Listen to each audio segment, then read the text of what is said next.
Alright, so this video we're going to look at derivatives of trigonometric functions. And you can see here I have the formulas for the derivatives. You've got to memorize these, okay? If you don't have these memorized, you won't be able to do it. So derivative of sine is cosine, derivative of cosine negative sine, derivative of tangent is secant squared, derivative of cosecant is negative cosecant cotangent, derivative of secant is secant tangent, derivative of cotangent is negative cosecant squared. Memorize them. And then all you're going to be doing is you're going to apply the other properties that you've learned before all this: power rule, product rule, quotient rule. And then, when you come across having to take the derivative of a trig function, then here they are. You got to memorize them. All right, so let's go ahead and get started. Find the derivative. All right, so you can see this is product rule. See, I've got x squared times sine x.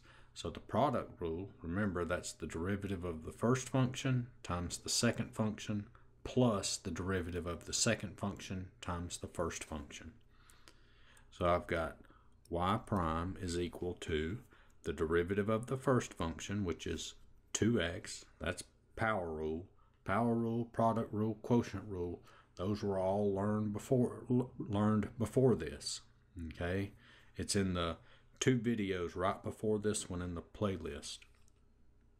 So that's the derivative of the first function times the second function plus the derivative of the second function. Well, derivative of sine, if you remember from that list, is cosine, and then times the first function.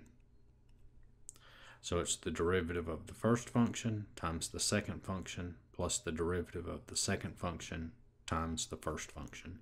And look, you might want to maybe rewind the video to where these are. Copy them down so you'll have them on a sheet of paper as we're going through the video. And so I'm just going to write this as y prime equals 2x times sine x plus, I'm going to put the x squared in front of the cosine. All right. And you can leave it like that, or another thing you could do is you could factor an x out.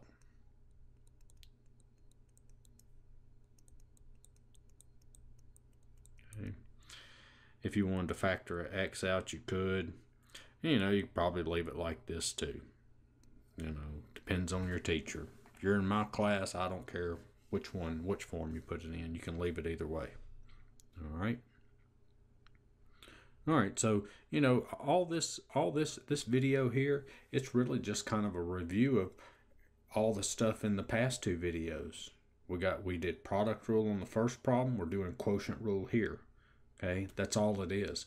The only thing that's different in this video is we're learning what the derivative of sine is. We're learning what the derivative of cosine is and all that stuff. All right, we're just throwing the trig functions in there now. So this problem, well, this is quotient rule. So the derivative, well, what's the quotient rule? Remember, it's the derivative of the numerator. So what's the derivative of secant? Well, the derivative of secant is secant tangent.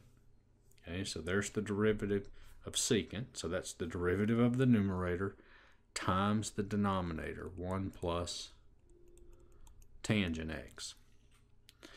And then it's minus the derivative of the denominator. Okay, the derivative of the denominator. Well, what's the derivative of the denominator?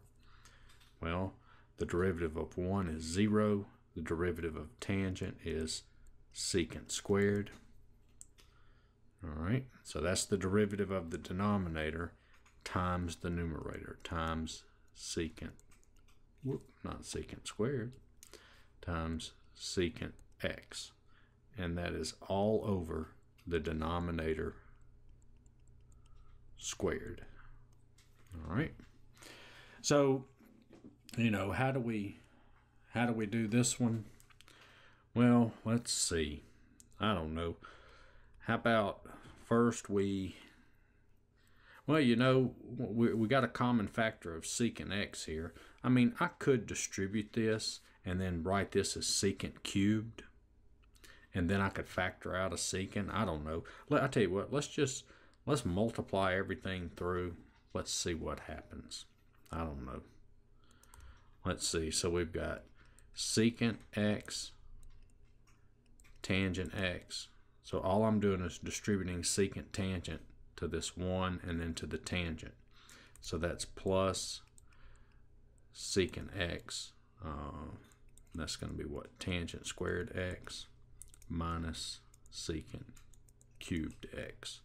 And that's all over 1 plus tangent x. And then all of that squared. Now let's see what else we can do. So f prime of x is equal to, so how about we factor out a secant? So let's factor out a secant. And so that's going to leave us with tangent x plus tangent squared x minus secant squared x. And that is all over 1 plus tangent x, and then all of that squared. All right, so let's look at this. This right here, this tangent squared minus secant squared kind of looks, I don't know, kind of looks familiar. So let's see. We know, let's just come over here to the side. So we know 1 plus tangent squared is equal to secant squared. That's from trig. So if I move the secant squared over here and then the 1 over there, that's going to give me tangent squared x minus secant squared x equals -1, right? Remember, this is one of your identities from trig. And see, that's what I got, tangent squared minus secant squared. So I can actually write this as f prime of x is equal to secant x times, and then that's going to be tangent x, and then tangent squared minus secant squared. See, this is plus all of that. So that's going to, so this right here is -1. So plus a -1 is -1, and that's 1 over, that's over 1 plus tangent x, and then all of that squared. All right, and there's your answer. Now, do you need to take it that far to simplify it? I would say, yeah, that gives you some good practice working with your trig identities, and to me it looks nicer. We want to write these answers as simple as we can. So, go ahead and do that. I'm telling you, in calculus, you're going to have to be able to recognize all that stuff you learn from trig and algebra and all that good stuff. Okay, so remember those identities. And, like this, you look at this and say, well, tangent squared minus secant squared, that looks kind of familiar. So write down the property that has them in there and then, solve like I did. All right, so how about this one? I got y equals 2 secant x minus 2 secant x minus cosecant x. So this is going to give me y prime is equal to, so I'm just taking the derivative of each one. So that's 2 times the derivative of secant x is what? That's secant x tangent x minus, and then the derivative of cosecant. Well, what's the derivative of cosecant? That would be negative cosecant x cotangent x. And so I get y prime is equal to 2 secant x tangent x plus cosecant x cotangent x. Anything we need to do with this? I don't think there's much else you can do with this. Well,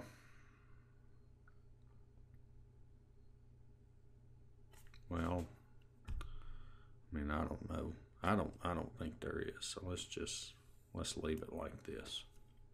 All right, so that was easy enough.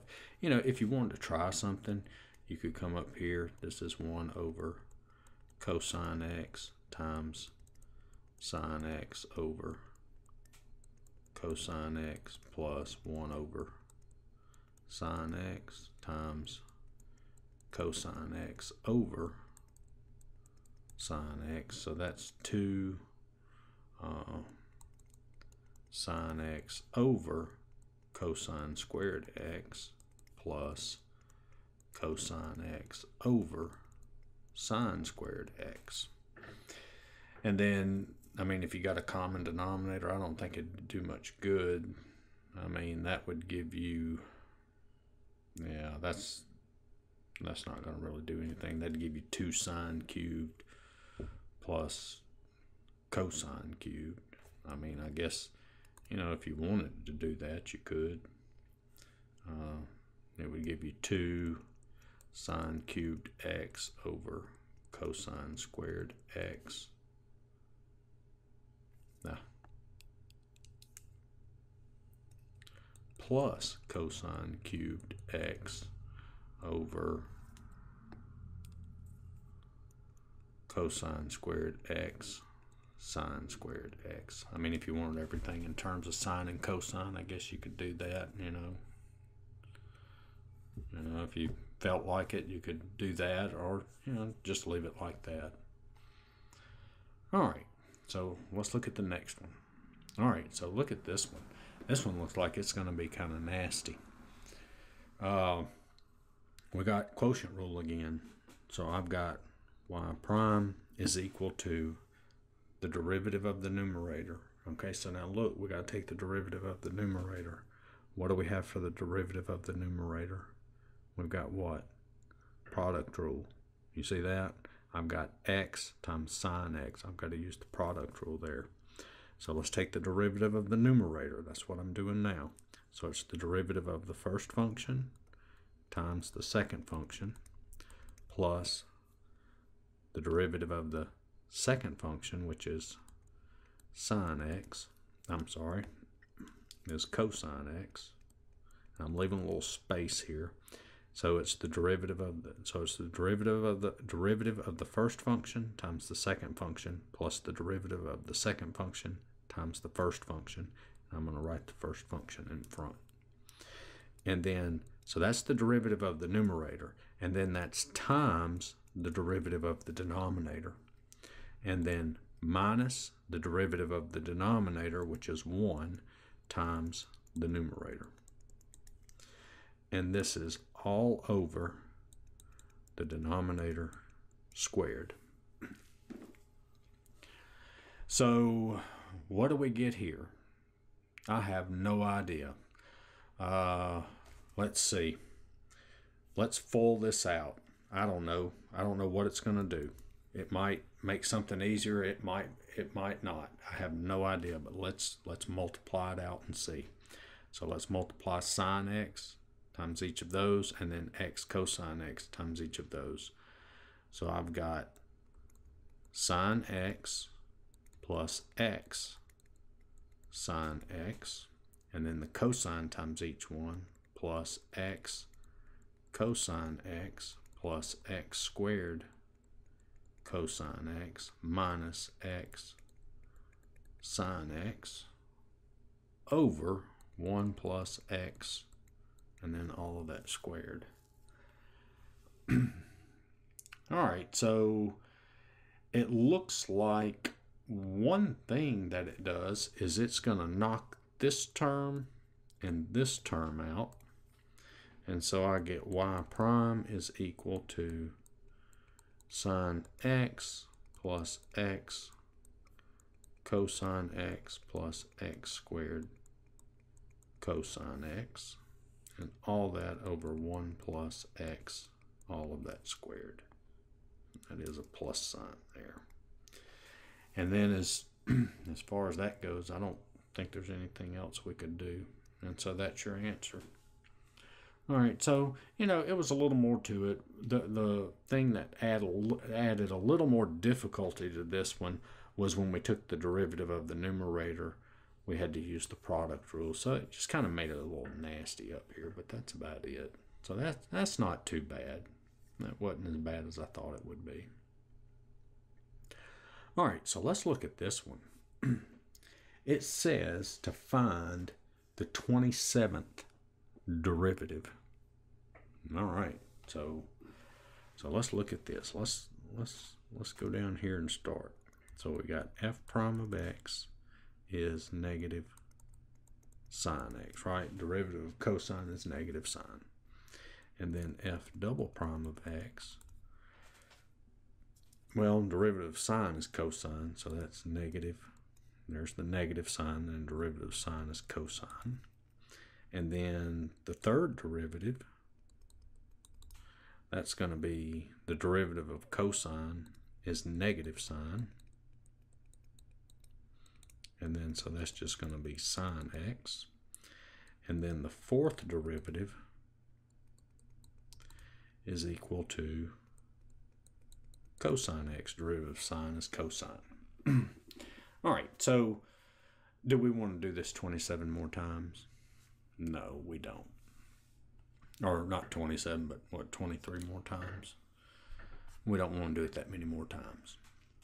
But I'm willing to bet you that the 8th derivative is cosine, right? See, the first derivative, second, third, fourth, and then the 5th derivative is going to give me this. The 6th derivative will give me this. The 7th derivative will give me this, and then the 8th derivative will give me this. So every multiple of 4, 8th, 12th derivative, 16th, 20th, 24th derivative, and we want to get to what, the 27th derivative? All right, so this tells me that the 24th derivative is equal to cosine x, right? That makes sense? The 4th, the 8th, these are all equal to cosine x. The 12th derivative is cosine x, right? The 16th derivative is cosine x. The 20th derivative is cosine x, and then the 24th derivative is cosine x. And so now all I need to do is do the 25th derivative. That's negative sine x. Or I mean, I could come over here and say this is the 25th, this is the 26th, and then sine x would be the 27th derivative. See, I don't even really need to take them again. I can just, okay, that would be the next. This would be 25, 26, 27th. Okay, well, let's just go ahead and do it. So that's going to be negative cosine x. Okay, it's just what we did over here. And then the 27th derivative, that would be sine x. And so that's your 27th derivative. All right. So, you know, if you can establish a pattern like that, then you don't have to do them all. All right. So that's a pretty good problem there. All right. So that's taking derivatives of some trig functions. All right. So the very first chapter you do in calculus is limits. Well, unless your teacher went over that preliminary chapter where it reviews all the algebra and trig. I mean, that's actually the first chapter in a calculus book. But then you get into, when you start doing the calculus, you get into the limits. So let's look at limits again. All right, so we got the limit of sine theta over theta as theta goes to 0 is equal to 1. And then the limit of cosine theta minus 1 over theta is as theta goes to 0 is equal to 0. All right, so just believe me here. You can prove them. I'm not gonna prove them in this video. If you want to see the proof of it, they got the proof. The proof of it's usually written in the calculus book in the section where they're teaching this, so you can look at that. But you need to remember these limits here, and actually, as you get further into calculus, you'll learn something called L'Hopital's rule, where you'll learn how to find these limits real easy. But first, let's just go ahead and evaluate these limits. So if you see this here, this sine theta, if theta's down here, whatever I'm taking the sine of, if it's down here, then that's equal to 1.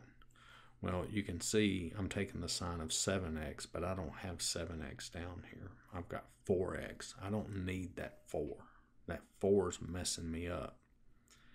So what I'm going to do is I'm going to bring a 4 out, and I'm going to write the limit as x goes to 0 of sine 7x over x. And notice I'm leaving a little space right here. Something I gotta do there. All right, so I've got sine of 7x over x. Well, it's still not working out for me, is it? The problem I have is this x down here. It would be nice if I had a 7 here, wouldn't it? Well, I need a 7, so how about I just put a 7? That solves the problem, doesn't it? Well, actually, I mean, kind of, but it changes the problem up, doesn't it? I mean, I need the 7, but I've gone and changed the problem up completely. I've divided everything by 7. Changes up the problem. What's the only number I can multiply to something and get the same thing back? 1. So what if I just multiply by 1 instead? So if I divide it by 7, what happens if I multiply by 7? Well, isn't 7 over 7 1? That's all I'm doing. I'm just multiplying by 7 over 7. It's just the 7 up here in the numerator I'm putting out here, and the 7 in the denominator I'm putting down here. But 7 is equal to 1. So I'm not changing the problem up any. And so now I get what? 7 over 4 times, well, what is this? Well, this is 1. And so that limit would be 7/4. And there's your answer. All right. Let's look at another one. Oh, how about this one? I've got the limit of x times cotangent x. And one thing I want to mention before we go to the next problem, I know when you learn how to do limits, one option is just take the number and plug it in for x, but just keep in mind if we do that, we get sine of 0 and 4 times 0. So 0 over 0. Okay, so we can't do that. So that's where that comes in. And then we've got the limit of x times cotangent x. All right, so the limit, if we plug the 0 in, what do we get? Well, there's a couple of ways we can look at it. If you remember the graph of cotangent, this would be pi, this would be 0, and then just a rough sketch of it. Graph of cotangent looks like that. So as we get closer and closer to 0, the graph's going to infinity. Okay, and actually it would, right here, it would look like this. Down here it would be going to negative infinity, so we can't do that. All right, you can't do infinity times 0 or negative infinity times 0. So we got to do something else with this thing. So what all have you learned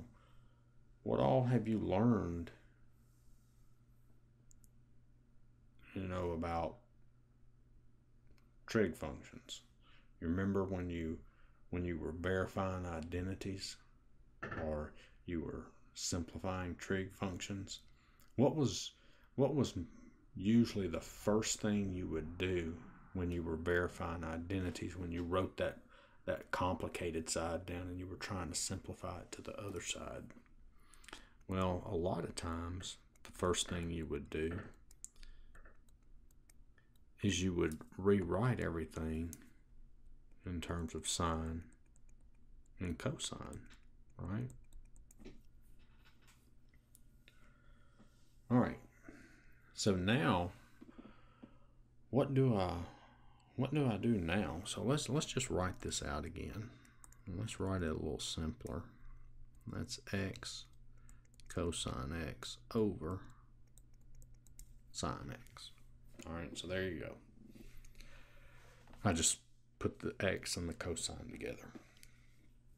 Well, if I look at this, I can see this is the same thing as cosine x over sine x divided by x. All right. So why in the world did I write it like that? Well, because I have this property up here that, doesn't it look close to that? Sine theta over theta, sine x over x. All right. So I just made it to where I had something that looked like that.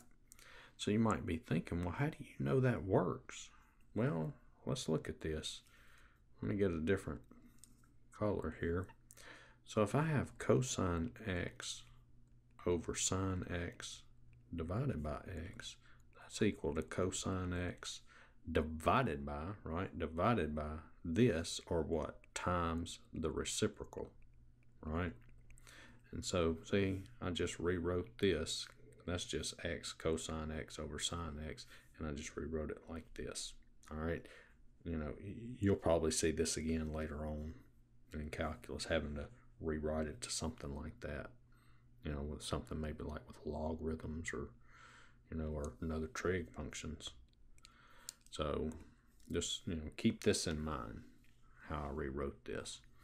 Now, when I take the limit, can I just take the limit of each part? So isn't this equal to the limit as x goes to 0 of cosine x divided by the limit as x goes to 0 of sine x over x? You see that? And so this is equal to, well, that's just what? Cosine of 0. I just plug the 0 in for x over, well, what is that? We know that right there is 1, right? That's from our property up there. And then what's the cosine of 0? 1. And so I get 1 as an answer. There you go. See, if you got up here and you said, well, 0 times infinity is 0, you would be wrong, right? Or 0 times negative infinity is 0. You can't say that. You just can't do that. And here's how you work that. All right, so what about this one? All right, so this one kind of looks complicated, but I don't think it is. So what could we do here? How in the world would we work this problem right here? Well, maybe do limit as x goes to 0 of sine 3x over x times sine of 5x over x. Right, just do the limit of that. I mean, because if you think about it, if we split it up like that, that kind of goes back and looks like this first problem that we worked, doesn't it? You see that? So you'll have to start recognizing stuff like this. And so all I'm going to do is I'm going to just take the limit of each term. Let's see, and I'm going to leave a little more space.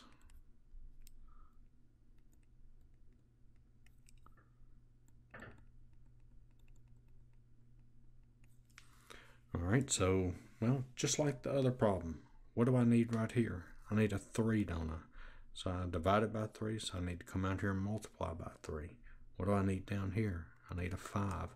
I divided by 5, so I got to come out here and multiply by 5. And so this is going to be 3 times, well, what is that limit? That limit's 1 times the 5. And then what is this limit? It's 1. And so that's going to give me 15. All right. So see, it's not that bad. So, you know, one thing that you're going to realize about calculus is there's a lot of rewriting stuff. A lot of rewriting to make it look like formulas we have. All right, so get used to this. And these are the easier ones. Okay, it's really going to get more complicated when you get into integrals and stuff, you know, that stuff. So, all right, so let's look at this one. Oh, this is the last problem. Find the equation of the tangent line to the curve y equals 2 sine x at the point pi over 2 pi. All right, so this problem's nothing new. This is just finding the equation of a tangent line. If you've been watching these videos in this playlist, especially the ones where we start doing the derivatives and stuff, then you already know how to do this. We've worked one of these in every problem. In every video, we've worked one of these. Find the equation of a tangent line. Okay. So what do? We take the derivative, and then we evaluate the derivative at the point. That gives us the slope. And then we use the point slope form. So let's do it. So I've got y prime. All right, so this is product rule. There's my first function, 2x. There's my second function, sine x. So it's the derivative of the first function, which is 2. Derivative of 2x is 2, times the second function, plus the derivative of the second function, which is cosine x, times the first function. I'm just going to write the 2x in front. Okay. I mean, you can write the 2x back here. It doesn't matter. I just wrote it in front. So I wouldn't rewrite it again. All right. So there's my derivative. Now, I need to evaluate the derivative at this point. Well, all I'm going to do is plug in the pi over 2. Okay. I'm plugging in the pi over 2. All I have is an x. Okay. So this is going to be 2 sine of pi over 2 plus 2 times pi over 2 times cosine pi over 2. All right, so I get the slope is equal to, all right, so we don't remember the sine and cosine of pi over 2. We don't remember that. Okay. So let's see how we can get that real easy. Well, this is one thing that you better remember. Is graphing a basic sine and cosine function. So, and we don't even need to graph it all. We don't need to graph all of it. All right, something like that. But all we're concerned about is right here at pi over 2. Well, you can see this function here, that's the sine function. So I know that is equal to 2 times, see, the sine of pi over 2 is 1. You see that?